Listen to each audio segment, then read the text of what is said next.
Renforcer les capacités et appeler à la prise de responsabilité des acteurs en charge du bien-être des enfants. C'est l'objectif visé à travers cet atelier de formation initié par la Jeune Chambre internationale Liuboura au profit des responsables des centres d'orphelinat et des organisations spécialisées dans la défense des droits de l'enfant.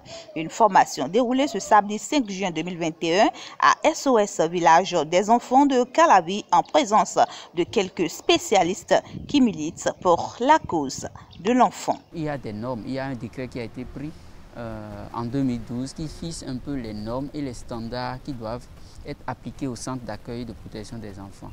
Et on a eu la fâcheuse expérience de noter par le passé qu'il y a des orphelinats et des centres qui recueillent des enfants qui ne sont pas forcément orphelins, mais qui ont leurs parents vivants et on les dessouche en quelque sorte. Donc nous avons initié cette formation pour pouvoir faire en sorte que ces centres respectent cela et que les enfants vers qui nous amenons nos dons puissent être des enfants qui ont vraiment besoin de ça et qui n'ont pas été arrachés à leurs parents.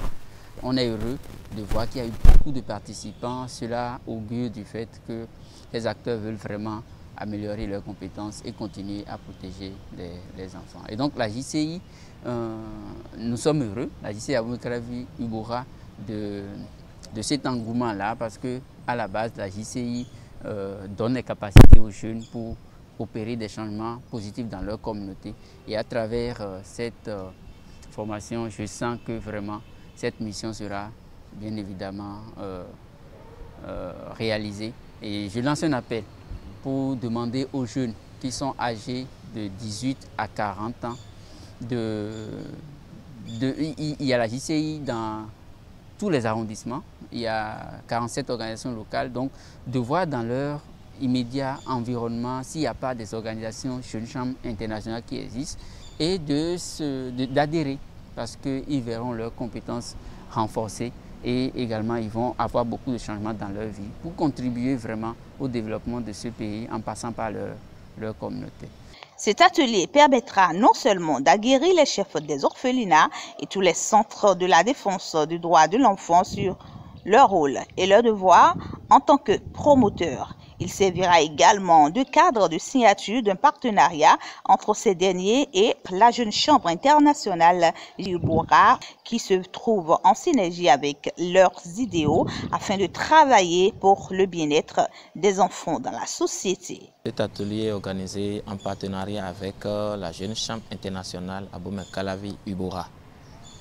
C'est un partenariat qui est né récemment lorsque la JCI a manifesté sa volonté de renforcer les capacités des acteurs de protection du même département. Alors, étant donné que le respect à sa coordination et ses membres dans ce même département, sa doléance a été prise en compte, la coordination a été contactée et les acteurs également ont répondu présents à cet atelier parce que ça fait déjà partie du plan d'action de la coordination atlantique. Voilà l'idée, voilà comment le partenariat est né. Alors aujourd'hui, nous sommes là pour parler de trois choses fondamentalement. C'est d'abord les lignes directrices en matière de protection de remplacement, les lignes directrices des Nations Unies depuis 2009 qui donnent les directives, les orientations pour toutes les structures qui font la protection des enfants, surtout les CAP, c'est-à-dire la protection en milieu fermé. Ce n'est plus possible aujourd'hui. Cette ligne donne les orientations claires qu'il faut désinstitutionnaliser les centres. Nous allons échanger sur ce document-là avec les acteurs. Ils vont comprendre aussi bien les risques que les opportunités. Ce n'est pas forcément en milieu fermé qu'on peut continuer à protéger les enfants. Il y a beaucoup d'autres façons de protéger, de continuer en milieu ouvert, en renforçant les familles et beaucoup d'autres choses. Nous allons échanger dessus. Il y a les normes et standards applicables au CAP. C'est un décret de 2012 qui connaissent déjà. Il y a des aspects clés sur lesquels nous allons échanger également. Je suis avec mon collègue Wilfried Lissa qui fera la facilitation avec moi. Il sera aussi question de certains aspects clés du Code de l'enfant qui concernent la responsabilité, le rôle et la responsabilité des acteurs de la société civile. Parce que la protection est de l'ordre régalien de l'État. nous ne faisons qu'accompagner ce que l'État fait. Les bénéficiaires de cette œuvre saluent l'action et y trouvent une opportunité de partage de connaissances en termes de protection de l'enfant et de la plaidoyerie. Nous travaillons pour le renforcement de capacités des orphelinats répandus sur l'ensemble du territoire national et nous insistons beaucoup pour qu'ils puissent se conformer aux normes et standards applicables au centre d'accueil de protection des enfants.